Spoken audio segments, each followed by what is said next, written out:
When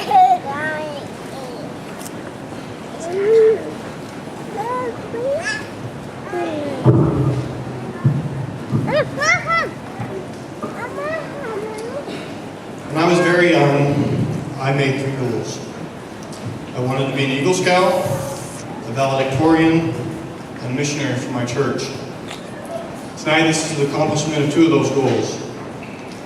As Pastor Ball said last night, these good intentions didn't come because I wanted them to. They came through sweat and hard work. I would encourage the young people here tonight to make goals now and be diligent to complete them. It has often been said that a village raises a child. I am grateful to this community for raising up such a wonderful class for me to be with. I'd like to also thank all those who have encouraged me and supported me in my efforts to be where I am today.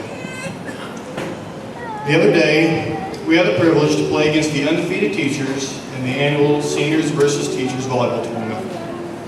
The senior class came together and dressed up like superheroes. After we won the tournament, I contemplated why, out of all the classes of seniors, we won. As I pondered this question, I thought about some of my own heroes. I remember when I was in Mrs. Pumpkin's class, Marcus said something to her. He quickly apologized, saying that he had spoken before he thought. Ms. Pumpkin looked around the room and said, "I want everyone to listen for a minute. A wise man will think before he speaks." How many people do you know that would give that kind of advice to kindergarten? I remember in 4th grade, Miss Acton's class, I had been the common person in 2 different situations that had been disrupted twice in the first week of school.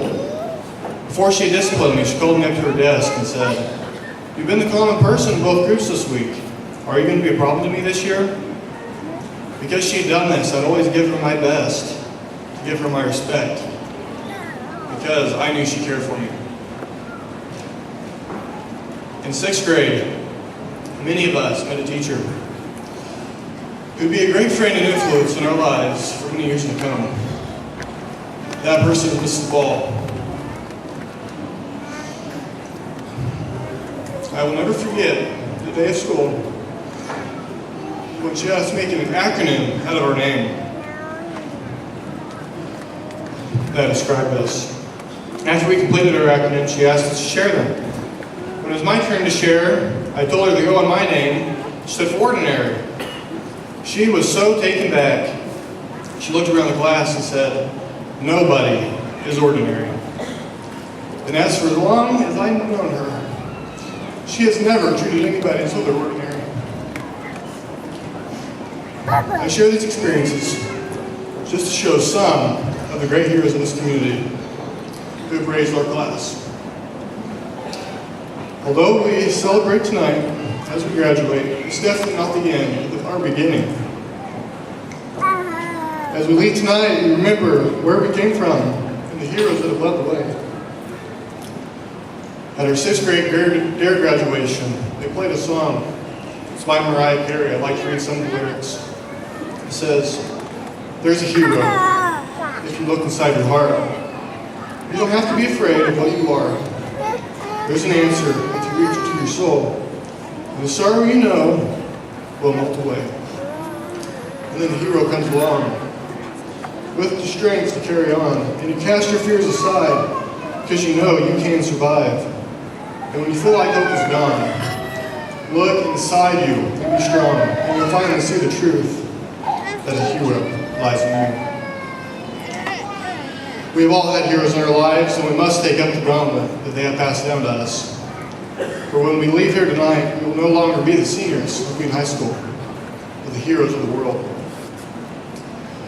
I can't wait to come to our reunion, 10 years, and hear Monica's special laugh as Tyler walks through the door after becoming a professional bodybuilder.